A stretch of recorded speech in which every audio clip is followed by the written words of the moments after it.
Hi, I'm John Kuzma, and welcome to EndZoneBlog.com's Power Podcast, Episode 6. I'm here with my good friend and co-host for the night, Doug Penrod. Say hi, Doug. What's up? And we're here, as always, to talk NFL action and just stuff going around the league. First thing we're going to talk about, we were talking about just a minute ago, is the new compensatory picks that the NFL put together. Several teams have been given compensatory picks for losing free agents and not acquiring enough quality free agents to make up for the free agents that they lost. Few notable teams that made that list are Green Bay, the Arizona Cardinals, Seattle Seahawks, even the Patriots received a compensatory pick. And really, the red flag for us Detroit fans is the Lions didn't get one of them. 16 teams got awarded these extra picks in the draft this year. The Lions didn't get one of them. How do you feel about that, Doug?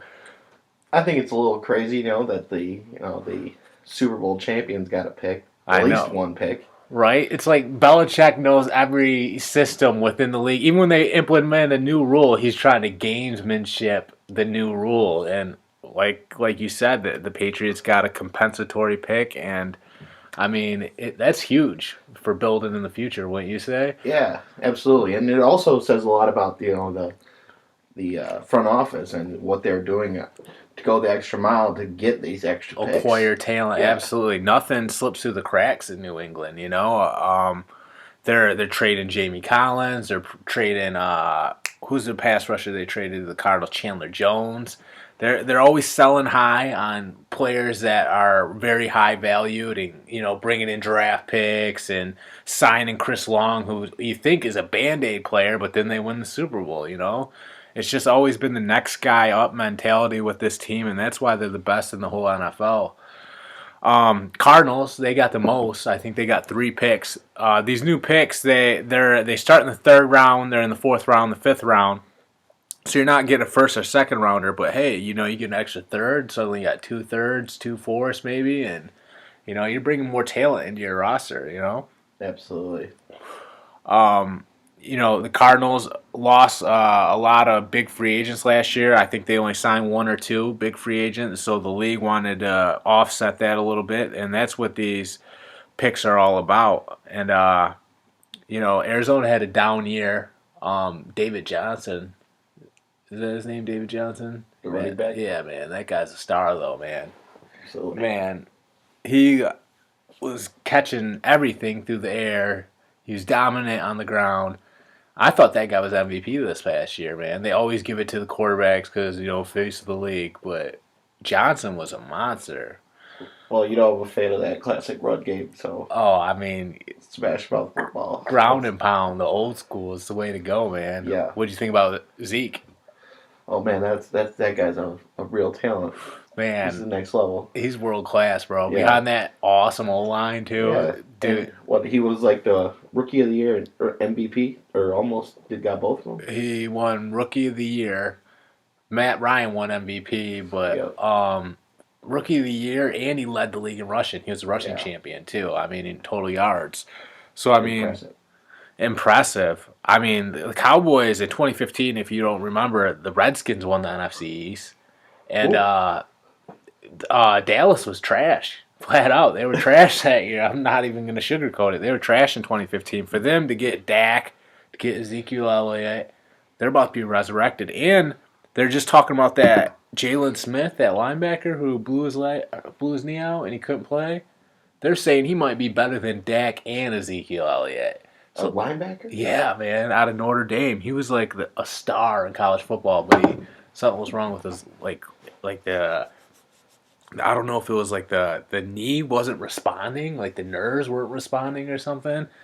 So, man, when they get that guy back, too, and then you add in a whole nother crop of free agents and draft picks, and Dallas, they're relevant again just like that. On the flip side of that, Washington, who won in 2015 the NFC East, they're in shambles right now because they did ink Kirk Cousins to a long-term deal, which any other quarterback, if they would have put up the numbers that Kirk Cousins did, they would have got a long-term contract. But for some reason, the guys in that locker room, they don't really like him. I don't know if he's better than everybody or the way he conducts himself or something. So allegedly, the rumors we're hearing out of DC is that Kirk Cousins wants to go to the 49ers and pair up with Kyle Shanahan. What do you think about that, man? Yeah, I mean, I think Kirk Cousins deserves a shot anywhere. I thought he was a fine quarterback. He's passed for over 25 touchdowns the last 2 years. He passed for 4,900 yards this year, so he's just short of 5,000. And he won the 2015 NFC East division title. So anybody else pays that quarterback. For some reason, the Redskins got a problem with Kirk Cousins. And here's the dumb thing. If he skates on them, they're going to take such a step backwards. You know what I mean? Like, he's their best shot at being relevant. Clearly, that was proved in 2015. So, what Daniel Snyder, he's always been a train wreck a little bit. You know, the Redskins. I'm sorry for listening to this, Mr. Snyder, but, man, what the hell are you guys doing in D.C. right now, man? What the hell are you guys doing in D.C.?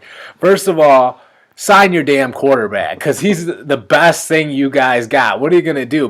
What's the dude from Colt McCoy? You going to start Colt McCoy? Nothing personal against Colt McCoy, but you better damn sure sign Kirk Cousins and give your team a chance to compete, man. Seriously. I don't know what they're doing. They're going to run that guy out of town. Kyle Shanahan's going to pick him up. With Kyle Shanahan's X and O's and Kirk Cousins' execution, the 49ers are going to hit the ground running, and the Redskins are going to fall back to like 5 and whatever, you know. We've seen it too many times before in this league, man. Seen it too many times. You don't think Buffalo, everybody hates on Tyrod Taylor. I think Tyrod's not that bad. He doesn't turn How did he do this year? I didn't even follow that at all. I don't have his stats on me right offhand. I mean, the year before... Let's pull it up. You want to pull it up? I can pull it up on the computer real quick. I mean, they don't treat him right, though, man. They roll out the red carpet for him to be the starter like 2 years ago. He starts. He gives them the best chance they have, and they're like always talking about, we're going to draft a quarterback. We're gonna go. They hint at they're gonna go a different direction, and it's just like, appreciate what you got a little bit and build around them. You know, they lost Reggie Ragland last year, the guy out of Alabama who was a star. He was looking like he was gonna be Defensive Rookie of the Year. He tears something in practice. I don't remember what injury he had off the top of my head. And I mean, that's their key middle linebacker that hurt Rex a lot. Then, who's Sammy Watkins? He was hurt half the year. His foot was messed up. Yeah, Tyrod had a decent year last year. I mean, this past year, what were Tyrod's numbers? 3,000 yards. Okay. 17 touchdowns. Okay. 6 interceptions. A rating of 89. 89. And by any chance, do you have his year before that numbers there? Yep. Similar. 3,035 yards. Yeah. 20 TDs, 6 interceptions, and a 99.4 rating. So what? How many interceptions? He had 6 interceptions in 2015. And how many interceptions last year? 6. 6. So he's had 11 interceptions. That's not bad. 11 interceptions in 2 years. 12. Yeah. Wait, he had 6 and 6. Yeah. Oh, my bad. 12 interceptions in 2 years. That's not that bad though. No, not at all. You know, you consider Terry Bradshaw had he had more interceptions and touchdowns his first couple of years, at least his first year. Yeah, if you're putting up the numbers that's good. That's a good number. And he's in Buffalo, a historically bad franchise. I mean, Detroit Lions, Buffalo Bills, Jacksonville Jaguars, we're all cut from the same cloth. You know? You know what I mean? That. Dude, did you ever see the pools in the Jaguar Stadium? I did. I saw something. Yeah, bro. They have in the upper deck of their pool. In their stadium. They have pools where their fans are turning up in a pool, partying during the Jaguars game. That's gotta be the most lit stadium ever. But yet they got the wackiest product on the field. How many pick six did Bortles throw? So let's look it up. Bortles threw so many pick six, man. It wasn't just a pick.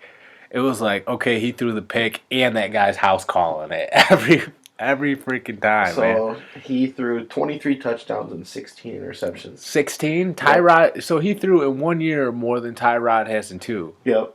Actually, he's thrown his 2 years and he threw 18 his first year. Really? Or in 2015. So he's a turnover machine. Oh yeah, his career touchdown interceptions is 69-51. 69 touchdowns? Yeah. 51 picks? Yeah. Man, I wonder what Tyrod's career was. His is way better. Was it? Oh yeah. Man, and you want to know something? Bortles, he's a first rounder. And what was Tyrod Taylor, man? Couldn't even tell you. You know what I mean? He was out of Tech. I know that. He was good at Tech, but you gotta love those guys that are efficient with the football. They don't turn it over. Turnovers kill your football team. You know, you know that. You're a veteran in the game. You know, man, we've had some great Madden franchise. Me and this guy. You know, people are like, "How are you gonna bring up Madden on the podcast?" But man, have we'd always just create a coach. We'd pick the funniest name you could pick, like just off the top of your head, just random, like Ray Turner, you know, Miami Dolphins, and just go ball out, man. And just great times, honestly. You know, I loved it. You know, wheeling and dealing players. What, you know, isn't it crazy that like in the real league, like Randy Moss gets traded for a 5th-round pick? Like, remember Brett Favre? I talked about this on several podcasts. Brett Favre was mad that they didn't bring him in. Like, how don't you bring in Randy Moss for a 5th-round pick? Yeah. It's, you know what I mean? I have no clue. You know, it's beyond me. What about Charles Woodson and Randy Moss on ESPN? You see them? I did not. You haven't seen them? No. They work for ESPN now. That's two big hires that it immediately give the ESPN brand legitimacy. You know, you got the only defensive player to ever win a Heisman, Michigan, picking that ball off against Washington State. And who was that guy that started robbing people after football? The quarterback from Washington State. It was him or Peyton Manning. Man. Ryan Leaf. Ryan Leaf, bro. Yes. Who won that one? I think Peyton did. Man, Ryan Leaf, bro. I guess he's helping people, like telling them his story now. You know, don't go down this route, blah, blah, blah. Man, Ryan Leaf was one time. It was debated whether him or Peyton Manning should go number 1 in the draft. All the real football heads, we knew Peyton Manning all day. Why is this even a discussion? Kind of like when everybody tried to say, is it Mike Evans or Sammy Watkins? And all the analysts went for Sammy Watkins. The real football heads were saying, no, Mike Evans all day. Mike Evans helped Johnny Manziel be a superstar at Texas A&M. I remember saying, man, Lions, please trade up. Somehow get Mike Evans, put him next to Calvin Johnson with Stafford. Man, we would have been killing them. But anyway, all like Todd McShay, probably Mel Kiper, you know, all those guys, they all wanted Sammy Watkins over Mike Evans. Mike Evans clearly a better player, folks. That's the only way to put it. Mike Evans balls out. You want that big frame, and that guy does it. He has that big frame, and he has the ball skills to make it happen. Some people were a little bit worried that, you know, he has drops. He does have drops from time to time, but he had one of the best years in all football this year. You know who had the most yards in all football this year, Dougie? Please tell me. Do you know? Want to take a guess? Here's a hint. It wasn't AB or Julio Jones. Was it Zeke Elliott? No, receiver. Oh, receiver? Yeah.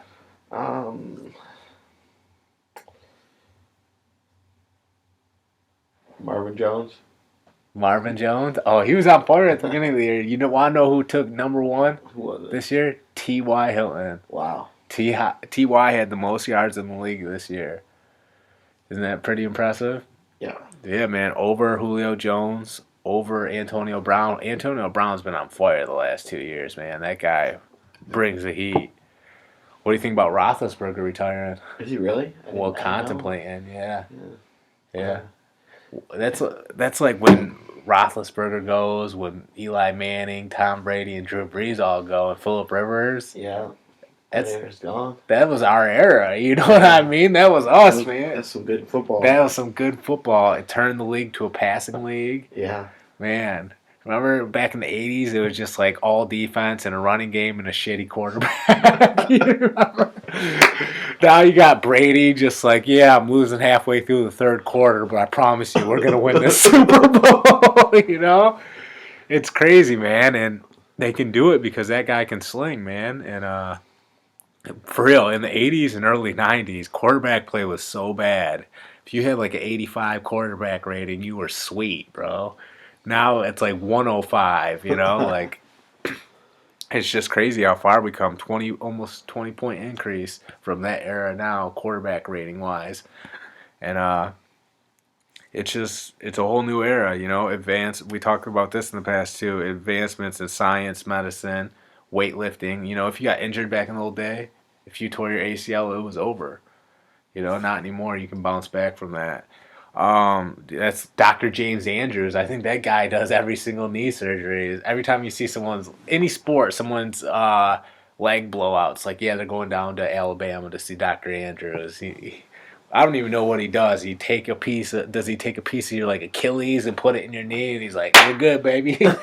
AP runs for like 2,000 next season. I don't know what this guy's doing, but I think it's Dr. James Andrews is his name. That guy is he saved a lot of athletic careers single-handedly. I mean, we definitely need to champion this guy before he gets out of the before he's done practicing, so he gets his recognition. Let's not wait too late. I got you, Dr. Andrews. You the man. And let's put on a paper or a spreadsheet how many careers you truly saved, because I bet you it's hundreds, man. It's impressive. Other stuff around the league we're going to talk about. I mean, Patriots won another one, man. Dynasty. Yeah. I didn't even see that coming. No, man. I thought the Cowboys were probably going to take it, but they flopped. And I really like the way that Atlanta played. They played fucking hard. Yeah, why didn't they run the ball and kick that field goal late in the game? What was that? That's football 101. I mean, yeah, that was silly. It was just a bad play call. Let's throw the ball. They get sacked. I think they throw the ball again. They get a holding, and then suddenly they got a punt. They kick that field goal. That's a wrap. Ball game. We're Super Bowl champs. Let's go party in the ATL. I'm sure all those strip clubs will be going wild, For sure. ATL is known for that, Mm-hmm. That was theirs, too. Arthur Blank, that guy deserved it. He came down on the sideline like, let's get our stroll on. Yep. Suddenly, it's broken dreams. What's up with that, man? Belichick does it again, Remember halfway through the year, he's like, I'm done with these tablets. He's like, we're going back to paper. Oh, my goodness. I heard about that story. That sounded so funny. Dude, halfway through the year, there was a video of him on the sidelines, like, smashing a Microsoft tablet, and then he's like, we're going back to paper. And the next week, it showed him flipping through these, like, photocopied papers, and it's like, it was black and white, I heard, like, they're, like... the media had an interview with him, and like he wasn't saying shit. Yeah. And then they asked about the tablets, and he went on for like 18 minutes. He hated those tablets, man. It was hilarious. They just didn't work out for him. He's an old school guy. Clearly, his adjustment of not going with the tablets worked because they won a Super Bowl. What is that? Their fifth? I think that's their fifth, man. 5 Super Bowls. That's a dynasty. Coming up on Otto Graham now. Otto Graham, bro. The boy. 10 straight championship games with the Cleveland Browns. Yeah. Won 7 of them. Otto Graham. That is a G, man. If you got that Madden Ultimate Team or whatever going, pick up Otto Graham. And when people are like, man, why you got Otto Graham as your quarterback? It's like 7 championships. Went to 10 straight championships. Won 7 of them. That's a wrap. That's like the polar opposite of the Bills, who went to 4 straight and lost all of them. Poor Jim Kelly, man. Guy was slinging out there, but Coach Levy, got him to 4 straight. Couldn't win one of them. That's brutal, man. Hey, you could be the Lions and never even been to one, though, Yeah. Lions, best fans in all sports. Consistently trash. We're there every Sunday rooting for you. And we're like we're passionate and we're enthusiastic about this team. I'm repping the Eddie Murphy Beverly Hills Lions coat. I wear that coat everywhere. And I'm feeling good. I got that Lions helmet on my chest. The reason I watch football is because of Barry Sanders at the Pontiac Silverdome against the Vikings, which I went to when I was a little kid. And the Lions, from that point until now, they've never been good. I mean, we've had a couple playoff teams. I think Stafford took us to playoffs 3 times. So when you have a historically bad football team like that, and then you have Stafford, who everybody hates on. Keep in mind, he took the Lions to the playoffs 3 times. That's a testament of how sweet Matthew Stafford is. He took the Lions to the playoffs 3 times. He really turned it up this year. He played good. Of course, during the end of the year, he got a little cold when we didn't need him to. But what do you think about this? I heard this during the season. They said that Kelvin Johnson kind of hindered Matthew Stafford's ability because he had such a target to throw to. Mm-hmm. Like, what do you think about that? Well, here's the thing. Those two broke a lot of records together. I think Kelvin had like 300 yards in a game one time. And obviously a lot of those yards Matthew put up were through Kelvin, like jump balls where Kelvin would go up top and moss people and make plays. But the thing is, the reason why Matthew is better without Calvin Johnson is this year, instead of just having Calvin Johnson and a terrible second receiver, we actually had Marvin Jones, who led the league for the first 4 weeks in yards. He really cooled off. Do you remember how hot Marvin Jones was in the beginning of the year? Yeah. He was going vertical all day, and Stafford was getting him the ball, and they were killing people. Somewhere that disappeared. Good news is Golden Tate started to come alive a little bit because he started off slow and it was all Marvin Jones, and they switched. It was Golden Tate, and then Marvin Jones was non-existent. So the good news was Tate kind of stepped up, but Marvin Jones, if he can play like he did those first 4 or 5 games, man, we got a shot to beat anybody because he was balling. But I thought Anquan Bolden did really good too. That was the other part is instead of having 2 or 1 good receiver, a bad second receiver, and a non-existent third and fourth receiver, this year we had a good 1 receiver, a good 2 receiver, and then Bolden, who gave us 5, 6, 7 touchdowns out of the slot, their number 3 receiver. He caught a lot of touchdowns for us this year, and I mean, that guy could still play, man. He's tough as nails. He's slow now, but he consistently catches the football. He can make a play for you, and I think we have to have him back. It'll be interesting to see what they do. Yeah. Quinn, great first draft. Decker started most games, he was balling at that. Ashawn Robinson, he's jumping up and batting balls left and right, man. He's got great reaction. He can get up there and slap balls down. Yeah, I'm really excited about this draft. That was a great draft. Decker and Robinson, that's a great draft. And now he's got a chance, Quinn, to bring a few more free agents. I don't know how we don't have one of those extra picks that they must have not utilized it properly. I mean, they need to get on that now. Yeah. Or maybe they thought they had enough talent. Right. Well, how did you get the picks again? You have to get a free agent? It was like if you lost 3 quality free agents and only signed 1 quality free agent, they would give you some picks to balance it out. You know what I mean? And why did this all come about anyway? I don't know. I really don't like it. Do you like it? I don't even know what to think about it. I know. It seems so far-fetched. I mean, it's going to definitely have an impact because now teams are getting way more draft picks, and those pan out. Those late picks turn into Richard Shermans and, players like that. Brady's and, I mean, we'll see. Lions could have used some of those. Thank you again, Roger Goodell. Man, did you guys see that guy's applause after the Super Bowl? It sounded like this. Boo! To be completely honest, I watched the Super Bowl and turned it off as soon as the game was over. Really? I didn't watch any of the post show. Well, you didn't want the Patriots to win? I didn't care. You weren't feeling it no more? I mean, it wasn't, they won. Mm-hmm. That was about it. Their brand's getting a little stale because, first of all, they don't give any of these players any leeway to be themselves, and the league's so hypocritical with how they hand out punishment and things like that. Like, I think they need some new juice in the office. Mm-hmm. I mean, it's a trickle down effect. Rodgers sets a precedent for everybody else in that league, and he's just such a dry guy that it makes the league so dry. You know, he had a good run. He elevated the brand. He has a lot to be proud about. Screw what the people are saying. You took the NFL to a next level, Roger. You know, you got that going for you. But clearly, I mean, for some reason, you have to accept that your shortcomings in all this too, though. You got to make your adjustments. If people aren't liking you, you got to do more to make them like you. You know, you got to change something. When the system's broke and is clearly broke, you have to make the necessary adjustments, just like a coach does at halftime.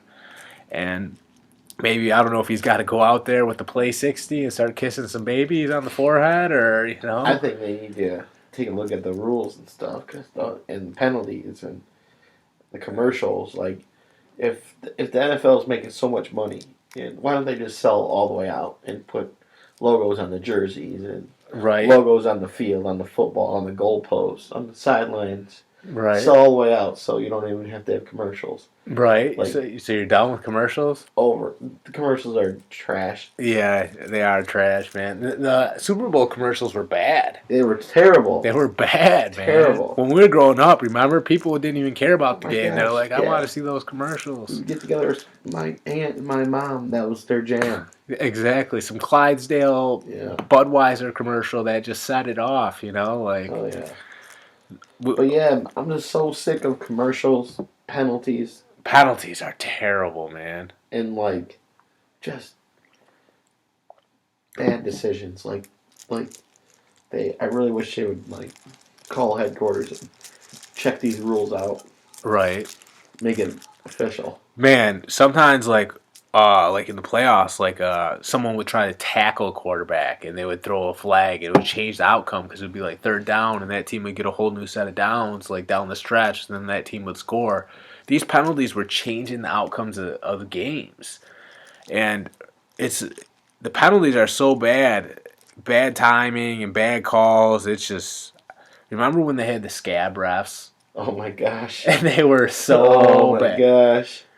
Let's just be grateful we don't got that. Yeah. How are they so bad? They and what have they done since then? Like they just hired the old Boys guys back in. Yeah. But they're better. Which they're leaps and bounds better. Those scabs Yeah. refs were so bad. Remember that? Oh, That was atrocious. Remember they're like, we gotta get the real refs back. Man, those real refs were wanted so bad, man. The league was like, screw it, pay them, you know. Man, oh man, I remember those days. What about, the future of the league? You know, all those old guys are on their way out. I like Von Miller. He's Khalil a Mack. star. Khalil Mack, star. You know Von Miller that like raises chickens? That's Man, amazing. man, we just got some Jameis. You hear about Jameis the other day about what he said? Oh no, a little bit refresh my memory. So he goes into this school and he's giving a pep talk and he's just saying, all the little boys stand up. He's like, little men, he's like, we're supposed to be strong. And he's like flexing his muscle. He's like, ladies, he's like, they're supposed to be silent and quiet and, and cuddly. And like, he wasn't really saying it to diss the ladies, but like everybody freaked out. Like, it's a stereotype. Women can be strong too. And they're like, one of the little girls said, I'm strong too, to the teacher. And like, I'm so sick of the backlash, you know what I mean? Yeah, he might have worded it wrong, but Jameis Winston doesn't get in trouble. He's taking time out of his day to go help little kids out and speak to them, and he gets hit with this backlash. Yeah, he worded it wrong, and it's a little stereotype. But Jameis, that's how he was raised, and you asked him to come in. Why, he gave the best he could. He took time out of his day. He came in, he spoke to these kids. Maybe it wasn't worded the best, but Fry, the guys that are getting in trouble, getting DUIs, punching their girlfriends in elevators, not the guy that is taking time out of his day to speak to little kids. And kind of worded some things different. I agree, he could have worded it better, but give Jameis credit for even showing up, taking time out of his day, and speaking to the kids. J-Boo, do it for the kids. Yeah, I'd like to see what his response was after all that, because if he was honest with them, like, he said, he was like, I used some poor choice of words, Yeah. So he was forthcoming about it. I mean, I don't want to say he never gets in trouble. He had the crab leg incident. Yeah. He stole crab He legs was at a Florida little State. shithead in Florida State. Yeah, he said, "Fuck him right in the pussy." He got suspended a quarter for yelling that in the Did all student that shit hall. with him and his boys and then girls too. Like Yeah, yeah, that was a sticky situation. yeah. I mean, but so far, knock on wood, he hasn't gotten any trouble in the NFL. He's the cornerstone of the Tampa Bay Buccaneers franchise. And Jameis, don't listen to the haters because the backlash in today's era, even if you do the right things, the backlash is coming. The backlash killed Joe Paterno. Joe Paterno didn't touch anybody or didn't hurt anybody. Jerry Sandusky did. But the backlash killed Joe Paterno. It felt like Joe Paterno was a good coach, but they're saying allegedly, that he had wind of it, that it was going on, and if he didn't turn it in, I can understand how people are pissed. But from what I seen of Joe Paterno, how he's been such an integrity-driven guy his whole life, I feel like if he truly knew, he would have turned it in. And they took his name off the league championship and ripped down a trophy or something like that. You guys killed Joe Paterno, the backlash. You guys killed Coach Paterno. I hope you know that. And Coach Paterno didn't touch nobody. He wasn't a sexual predator on nobody. Jerry Sandusky was. All our playing careers, we're taught you're accountable for your own actions. Joe Paterno was accountable for Joe Paterno. Oh, he didn't know a little bit. If he knew a little bit, he deserves to be punished, no doubt about it. I'm 100% about it. But it felt like, you guys killed that man. I'm just letting y'all know, you guys killed that man.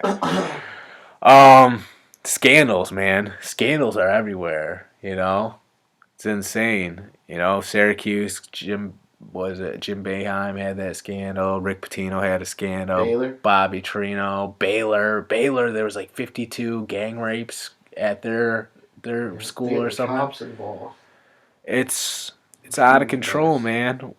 I mean, scandals were out of control when I was growing up. Now we got presidential candidates that have scandals, and the dirt in today's era, you're better off keeping your hands clean because the dirt sticks to you like mud. I promise you, man.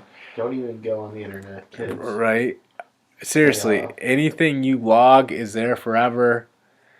And it will come back around and it will bite you in your ass. Ask Tommy Loren. You know Tommy Loren? Do not. From The Blaze. She's that blonde girl, pretty little conservative blonde girl that always does her. She's the one who's yelling all the time? Yeah, exactly. Yep.